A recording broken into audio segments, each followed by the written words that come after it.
Hi guys, welcome back to my channel. If you're new, welcome. My name is Katlego. If you're a returning subscriber, welcome back to another episode of environmental news. In today's episode, I came across this article a couple of weeks ago or a month ago that was titled, South Africa, home to 79% of the world's rhinos, plans to propose lifting the international ban on rhino horn trade by 2030. So, if you know, basically, rhino horn, sale of rhino horns, the trade of rhino horns internationally is currently banned by CITES. It's currently illegal. I'm so sorry, this mic. It's currently illegal to sell or trade rhino horns. And South Africa, according to this article that I found, is planning to propose to CITES to legalize rhino horn trade.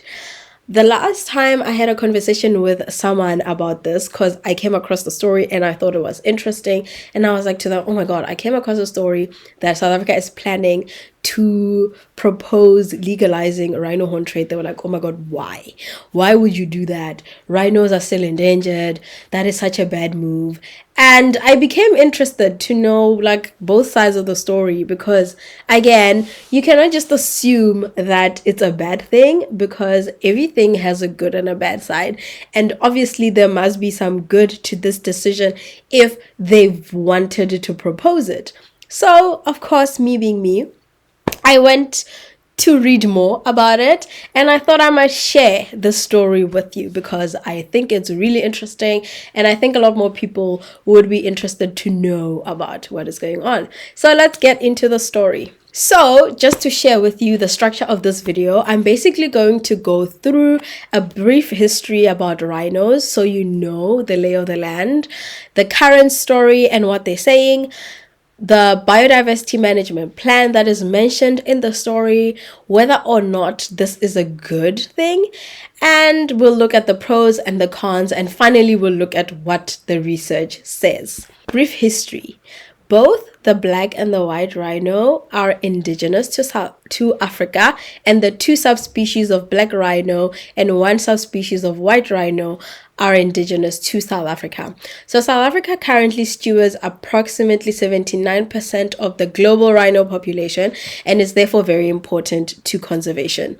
And within South Africa, both species are included in the TOPS list. What TOPS stands for is threatened or protected species. The primary threat to the conservation of rhinos remains illegal killing of rhino individuals, mainly poaching for their horns, and in addition there's also fragmentation and habitat loss. So something you need to know, something that is quite important to maybe the decision towards moving for legal trade in rhino horn, is that about 32% of black rhino and 59% of white rhino in South Africa are privately owned, and there was an increase towards owning rhino privately over the past 2 decades. Now let's move on to the current story. So as I've said, South Africa is home to 79% of the world's rhinos, and the South African government is aiming to promote legal trade for conservation purposes subject to sustainability criteria. They argue that legalizing trade could lower horn prices and encourage wildlife conservation. However, critics fear that legalization may lead to increased poaching. However, despite past poaching, what they're saying is despite past poaching, rhino populations have shown recovery, whereby southern white rhinos have increased from 50, which was the lowest, I think, to about 16,000 since the early 1900s. And black rhinos recovered from 2.5 thousand individuals to about 6.5 thousand individuals. So annual poaching in South Africa has decreased from over 1,000 rhinos to about 500 rhinos poached.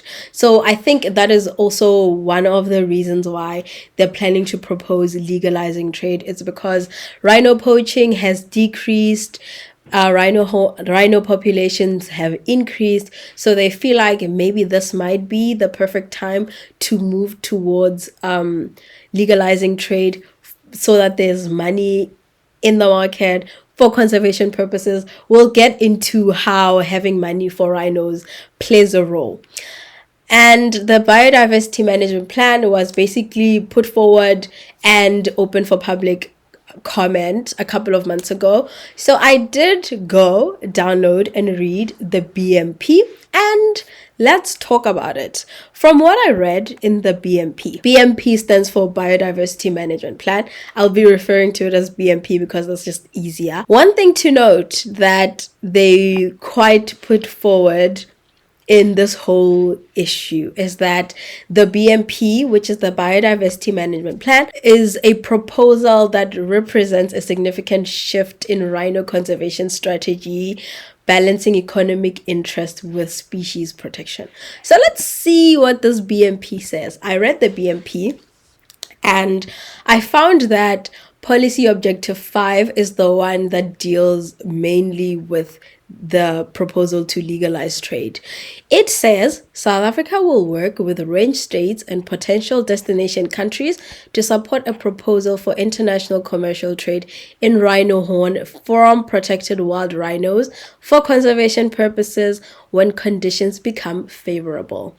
And the conditions to be met are indicators of the 5 pillars, namely security, community empowerment, biological management, responsive legislative provisions, and effective implementation, as well as demand management reduction. And these remain the core of the Biodiversity Management Plan, together with new contributions identified in the consultation process. Now, I want us to go through the actions that they've put forward for implementation in this BMP. I'm not going to go through all of them.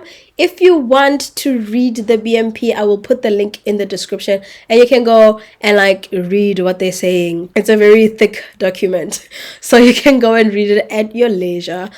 So actions for implementation: a formalized position that South Africa will not submit a proposal to CITES for an amendment to the appendices to enable commercial international trade in South African rhino specimen until there's a sufficient progress on the implementation of key requirements that are the conditions I mentioned above, namely security, community empowerment, etc., etc. And that the benefit streams alternative to international rhino horn trade, including a strategy that identified private rhino owners' key challenges and how solutions to these can be supported or developed. They plan to implement a comprehensive updated rhino population report based on updated censuses, as well as a consensus with private rhino owners and rhino range states on global conservation of rhinos, and consensus with rhino range states and potential destination countries on whether and under what conditions international commercial trade in rhino horn for conservation purposes would be acceptable. So now, can we look at whether this is a good or a bad thing? Because I think the moment you say, oh, South Africa is planning to legalize rhino horn trade, international rhino horn trade, someone is like, why? That's a bad thing. However, is it really a bad thing? I want to see both sides. I want to hear both arguments before I make a decision on something such as this. So let's go and look at the pros. Take in mind, the pros and the cons I'm going to talk to you about are personal opinions. They're opinions from people. They're not my opinions. They're opinions I've come across online. I have not talked about my opinion. Maybe I will give my opinion at the end, and you can maybe give me your opinions in the comments as well. So, pros, number 1. This person says, legal trade will give the consumer the option of buying the product from a legal, ethical, controlled source. Legal trade will increase rhino numbers. Legal trade will alleviate poverty. It will encourage biodiversity by creating new habitats for rhinos. It is an innovative and conservation-based solution for the rhino crisis. It will not threaten rhinos. It will allow to keep rhinos in Africa where they belong. Those are the the pros that they put forward. What do you think? Is there anything to add? Is there other pros that you do not trust or you do not believe in? Let me know. Let's look at the cons. The cons are from an article titled, "This Could Have Dire Consequences for the Future Survival of Species," by the Daily Maverick, written by Adam Cruz. I will put the link to all of my sources in the description box so you can go and see if what I'm saying is really true or just to read more about this topic. So Adam says legal trade will result in increased demand for rhino horn and could result in more poaching. And he likens it to what happened to African elephants when South Africa, along with Botswana, Namibia, and Zimbabwe, legally offloaded over 100 tons of ivory onto the Japanese and Chinese markets in 2008.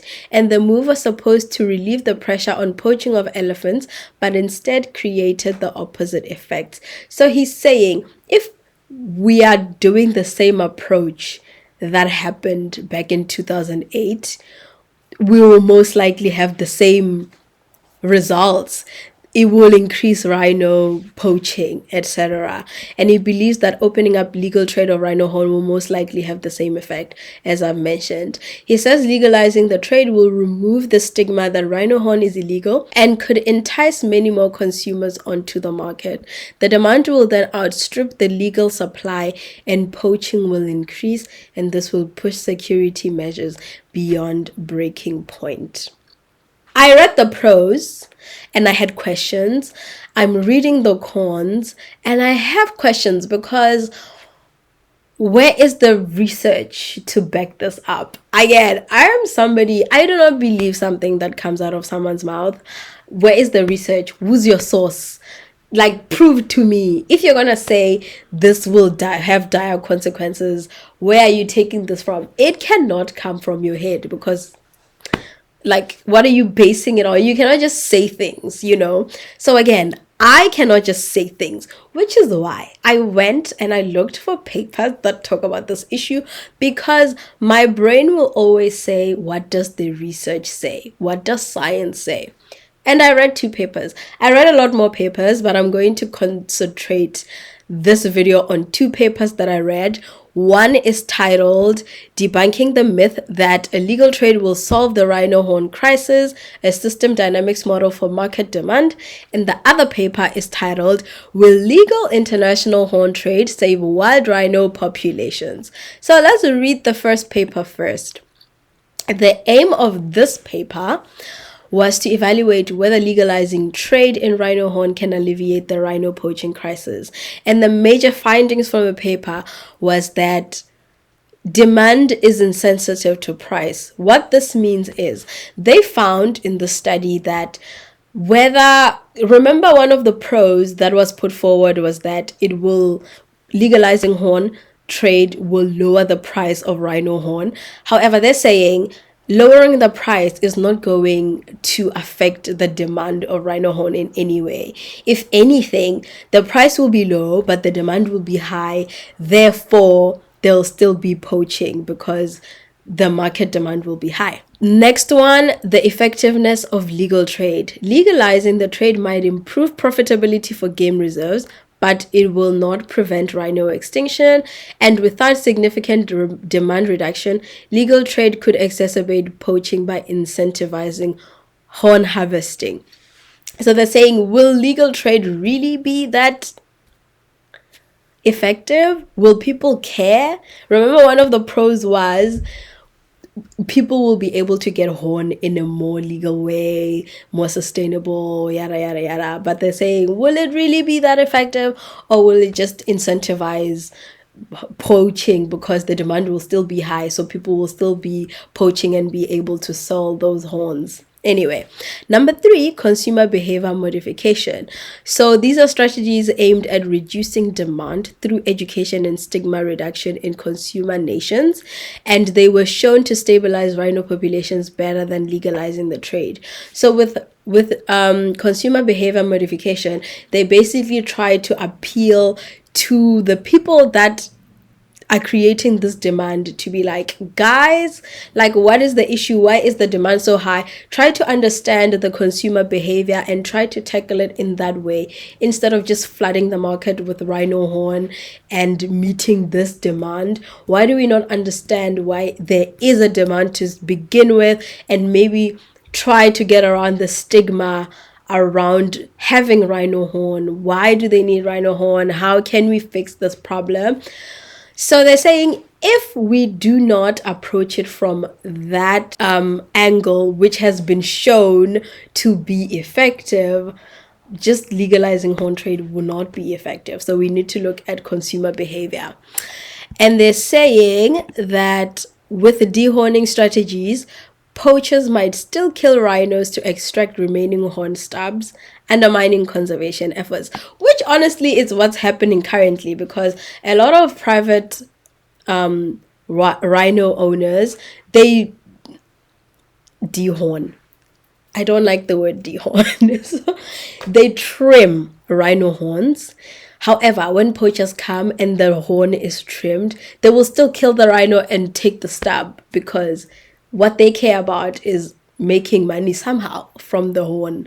So, which undermines conservation efforts of being like, no, it's fine, we will keep trimming the horns. If the poachers come and they don't care that you've trimmed the horn and they still kill it for that tiny stub, what's the point? Next is policy scenarios where legal trade without consumer behavior modification leads to rhino extinction under both equilibrium and disequilibrium models. What they found was, if we legalize trade without trying to modify consumer behavior, whether or not it works, like legal trade meets the demand or it doesn't, or however things go, rhino horns will still be extinct because there's other factors that go into it. So flooding the market is not the solution. And lastly, they talked about sustainability, where they said a non-conventional integrative approach considering ecological, economic, and social factors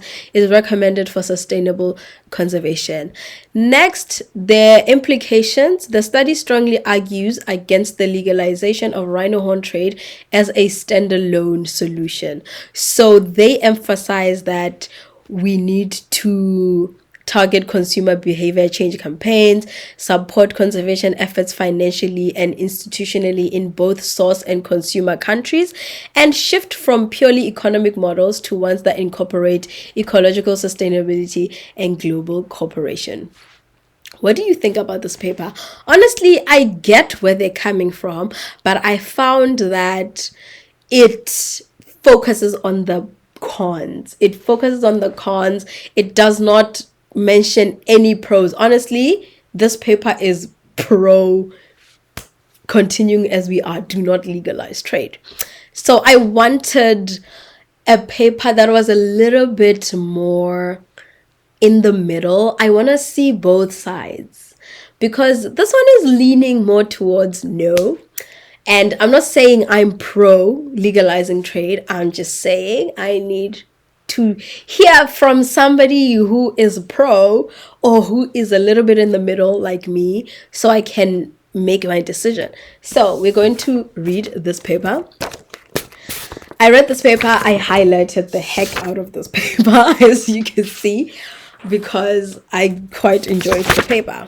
So I'm going to read for you some of the points in this paper, because they speak a lot. Okay, so the aim of the paper was to present the pros and cons of legalizing international rhino horn trade for the sustained preservation of rhinos in the wild. This is the paper I was looking for, and I am glad I got my hands on it. So first, they talk about financial viability of private rhino ownership. So the majority of South African rhinos, both black and white, currently live in either government-owned national parks or privately owned game reserves and farms. In national parks, large amounts of money are often spent on wildlife protection, paid for by revenues from tourism, as well as affluential external donors and state. So again, I mentioned earlier that a lot of the rhinos in South Africa are privately owned. However, there's some rhinos that are state owned, so they're in national parks. Like Kruger National Parks has some rhinos. Some national parks, I don't know which one, please, like they have rhinos. So these rhinos that are state owned get money from like the government, they get money from some donors, they get money somehow. However, privately owned game reserves and farms need to be financially viable as a business model. For private rhino owners, the revenue from keeping rhinos on their lands traditionally comes from tourism, trophy hunting, and live animal sales. So people who own rhinos privately, they do not get state funding. They have to have a business maybe around the rhino or around other animals that they have on their properties to create an income to keep those rhinos, to protect those rhinos. And as 80% of the land in South Africa is privately owned, it is thought that private ownership of rhino on these lands can play a critical role in the recovery and long-term conservation of the species. It is estimated that 33% of the total rhino population in South Africa is now privately owned. This paper was written in 2020, so it's quite recent. So think about it, 33% of the total rhino population in the country is privately owned. That is a lot of rhinos to be owned by private sector. So for private rhino owners, the increasing security costs of protecting their rhino from poaching pose a major problem, and income from the traditional sources is in many cases not sufficient to cover the increased costs for protection and at the same time create a financially sustainable enterprise. Considering the paper was written in 2020, think back to 2020. In 2020, nobody was traveling, there was no ecotourism, there was no people coming in to hunt. Nothing. Game reserves were closed. People were not moving. These people were not making any money. However, poaching was continuing because, again, people are making money from poaching because poverty and. So they still need to be bringing in money somehow to be able to own this animal, to be able to feed these animals, to be able to care for these animals, and to be able to protect, which is, I feel like that is the number one thing that is costing them a lot of money, protecting the rhinos. It is estimated that in 2016, 70% of the approximate 400 private rhino owners in South Africa have removed rhinos from their land due to financial difficulties and the personal security risk posed by poachers, amounting to a loss of about 200,000 hectares of land available for rhino conservation. Given that a lot of land in South Africa is privately owned, and therefore a lot of people, private owners, owned rhinos, if if these people who privately own rhinos give up the rhinos, then there's a lot of land in the country that does not have rhinos anymore. That is a lot of habitat for rhinos lost. The problem sketched above has fueled the plea for a lift on the trade ban and legalization of the market, with private rhino owners being prominent advocates, which honestly makes sense because at the end of the day, they need to be making money in some type of way in order to maintain the state of their properties, to maintain having these rhinos roaming around, to protect the rhinos and to protect themselves. Because at the end of the day, let's say, for example, you live on the property where the rhinos are. When poachers come in, it's not just the rhinos that are in danger. You are in danger because these people have weapons, So, of course, they're pushing towards legalizing rhino horn because what happens is rhino horn trade is illegal.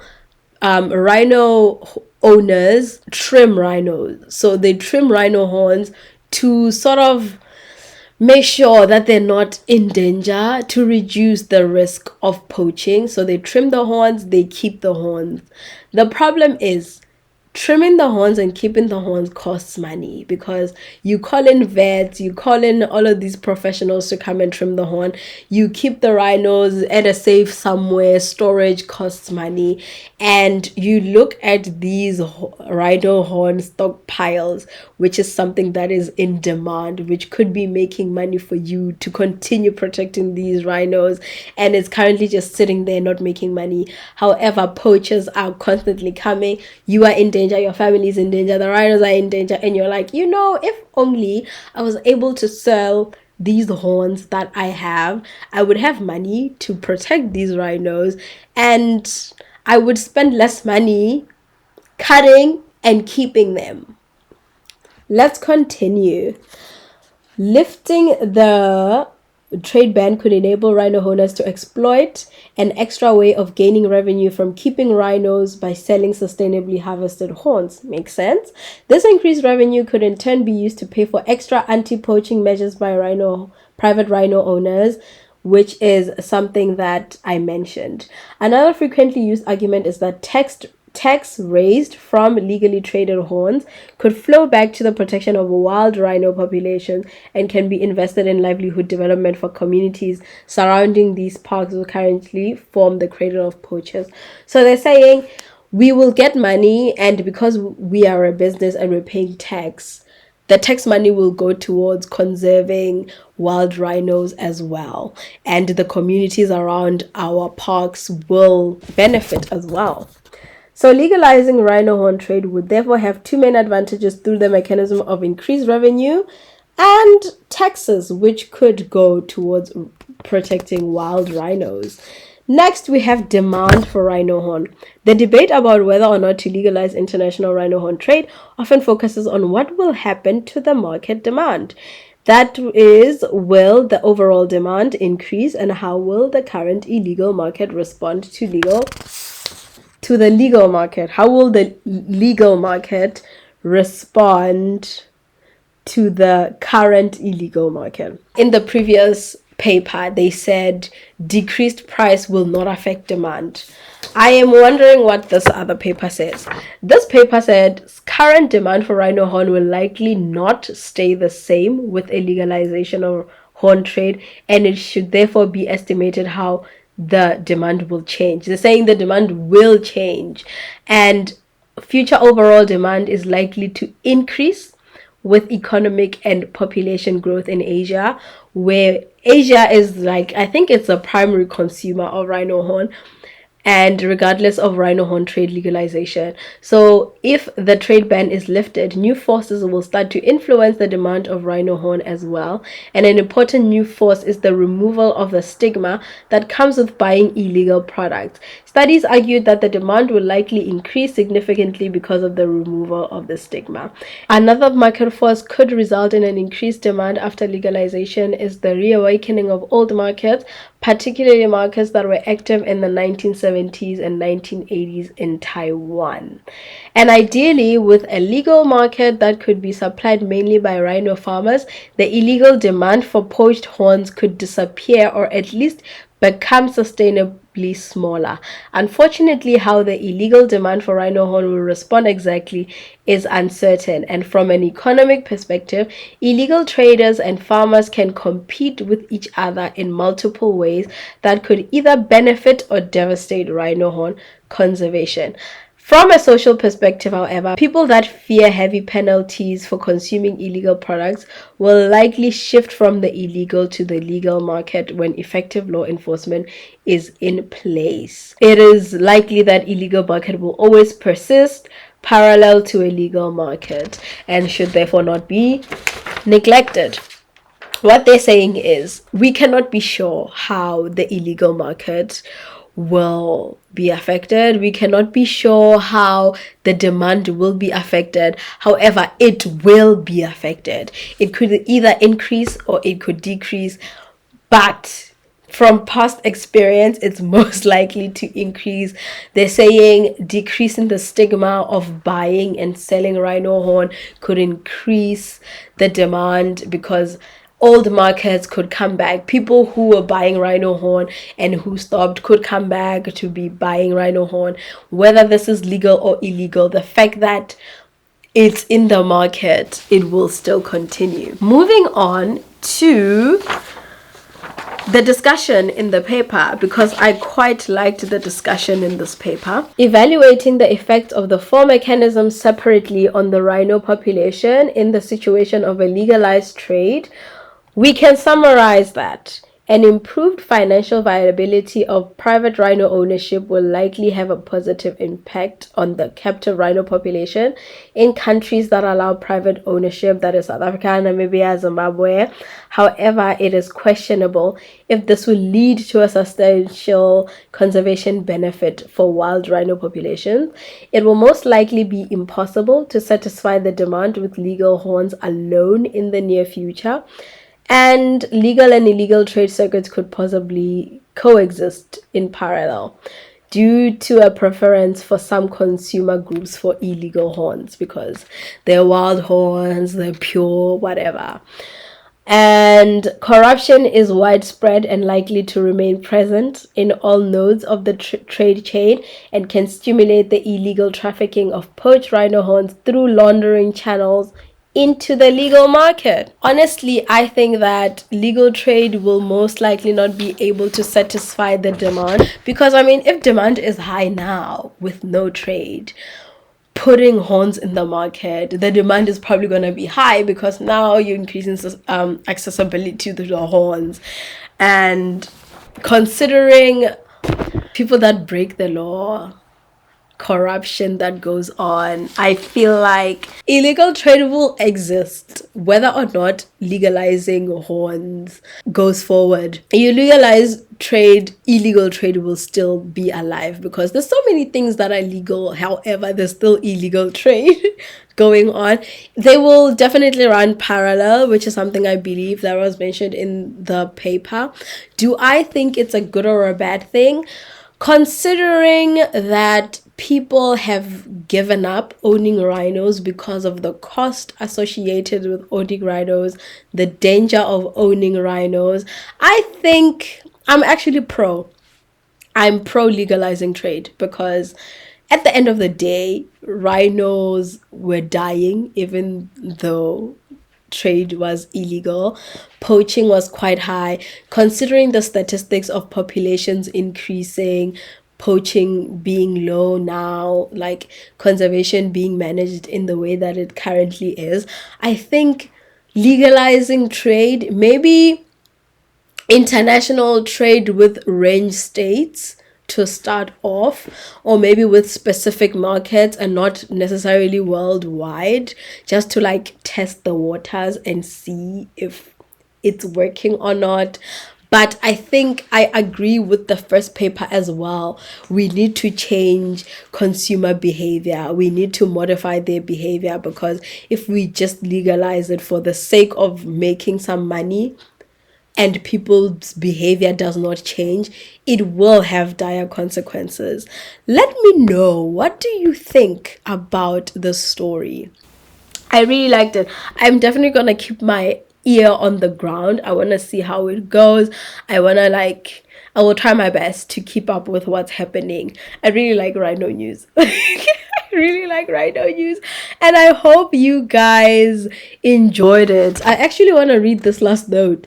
Regardless of one's opinion to legalize an international rhino horn market or not, both anti and pro trade strategies to save the rhino from extinction are likely only possible after corruption has been reduced, more rhinos have been bred, and illegal demand has been reduced.